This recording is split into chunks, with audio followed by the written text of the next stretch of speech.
नमस्कार दोस्तों। आज आपको ऐसी सच्ची घटना और ऐसी सच्ची कहानी सुनाएंगे जिसको आप सुनोगे तो आप दंग रह जाओगे। मामला है कानपुर का।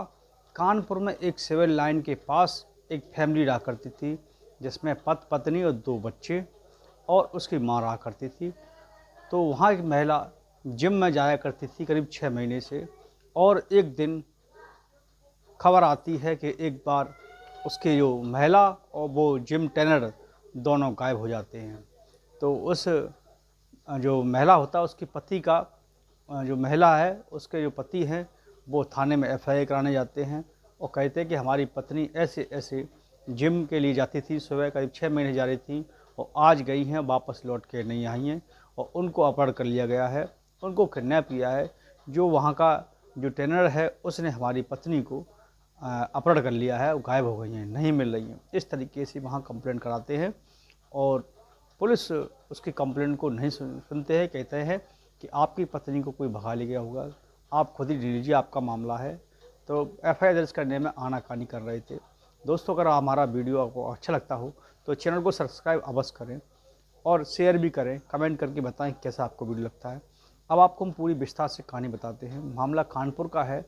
कानपुर में एकता गुप्ता नाम है इनका, उनके पति का नाम है राहुल गुप्ता। एक शेयर मार्केट के अच्छे कारोबारी हैं और सिविल लाइन थाना पड़ता है, वहीं कानपुर में रहा करते थे। तो इनकी पत्नी जो एकता है करीब 6-7 महीने से पहले से ये जिम की ट्रेनिंग करने के लिए वहीं जो ग्रीन पार्क एक स्टेडियम है उसके पास में ही इनका ग्रीन पार्क एक जिम सेंटर खुला हुआ है, वहाँ ट्रेनिंग लेने के लिए जाती थी जिम के लिए। सुबह करीब 5 बजे निकलती थी और करीब 1 घंटा जिम करने के बाद घर वापस 6 बजे आ जाती थी। इनके 2 बच्चे हैं और इनकी घर में माँ है और ये हैं इनके पिता बीमार रहते हैं। माँ इनकी ख़त्म हो चुकी, सॉरी, इनके पिता हैं वो भी बीमार रहते हैं। तो कहानी अब बनती है 24 अप्रैल 2024 को इनकी पत्नी का अपहरण हो जाता है और गुमशुदगी की इनकी एफआईआर दर्ज की जाती है।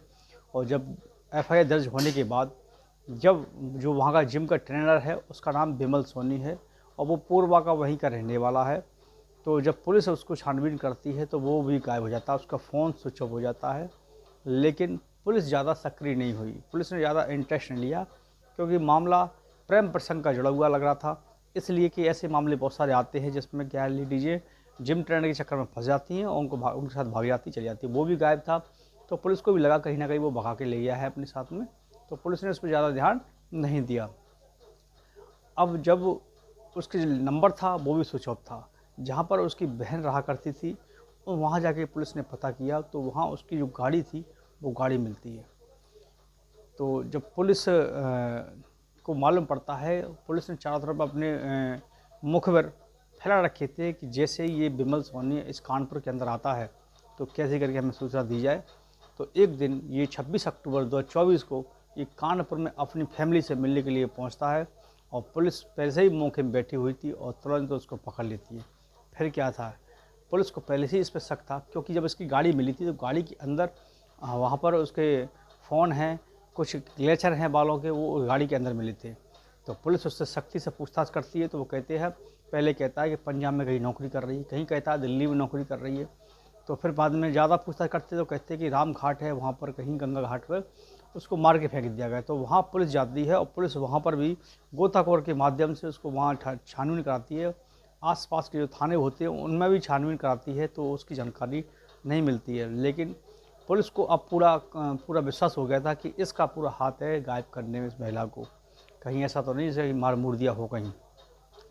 तो वो लास्ट में जब वो जानता है कि पुलिस के जब अंडर में था तो पुलिस ने कहा, या उसने समझा विमल सोनी ने, पुलिस मुझे छोड़ेगी नहीं, मुझे बताना ही पड़ेगा, नहीं तो ये मार मार के हमारा हलवा निकाल देंगे। तो लास्ट में बता देता है कि आपके कानपुर के जो डीएम आवास है उसके पास में डली है। तो लोग पुलिस वाले समझते हैं कि कहीं मजाक कर रहा है, झूठ पागल बना रहा है, ऐसे हो सकता है, लेकिन ऐसे हकीकत था।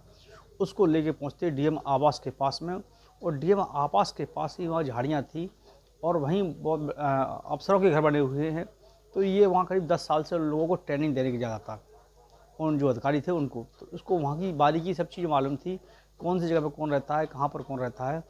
तो होता क्या है कि 24 अप्रैल 2024 को इस महिला, इससे पहले से ही संबंध थे, तो किसी बात को लेकर इन दोनों में नोक-झोंक आती है, इसकी कहीं सगाई हो जाती है।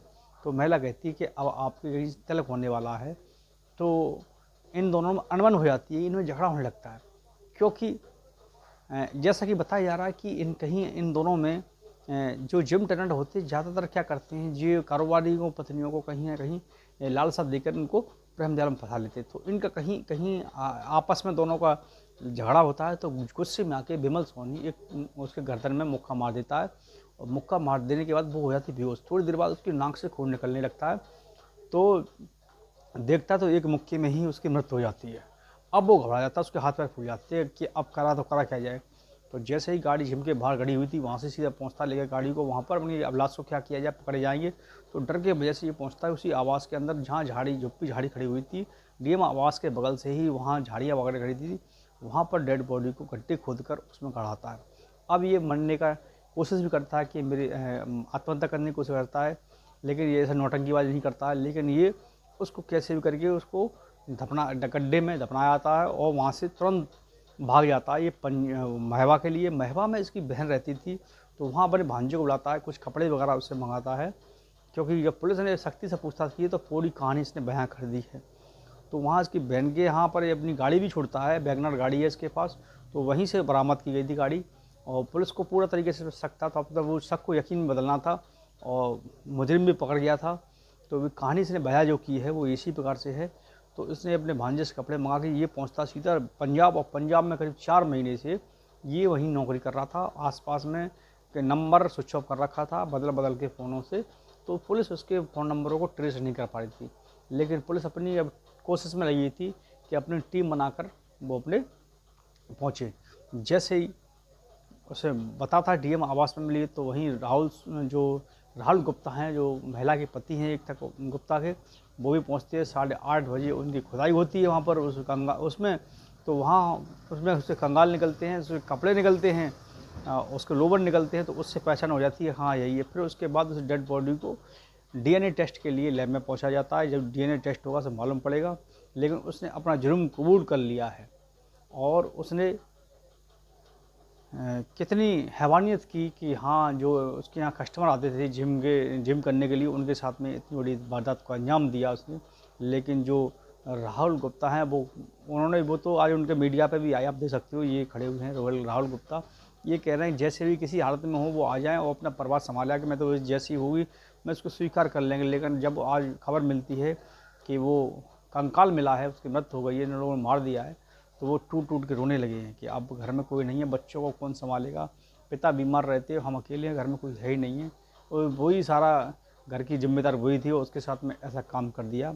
तो बड़े दुख के साथ में वो रो रहा है। लेकिन ये वीडियो पूरे उत्तर प्रदेश में नहीं, पूरे इंडिया में वायरल हो रहा है, और लोग बड़े इस वीडियो को देखकर बड़े तरह तरह की बातें कर रहे हैं। और कहीं ना कहीं इसमें जो जिम ट्रेनर है उसकी पूरी भूमिका रही है।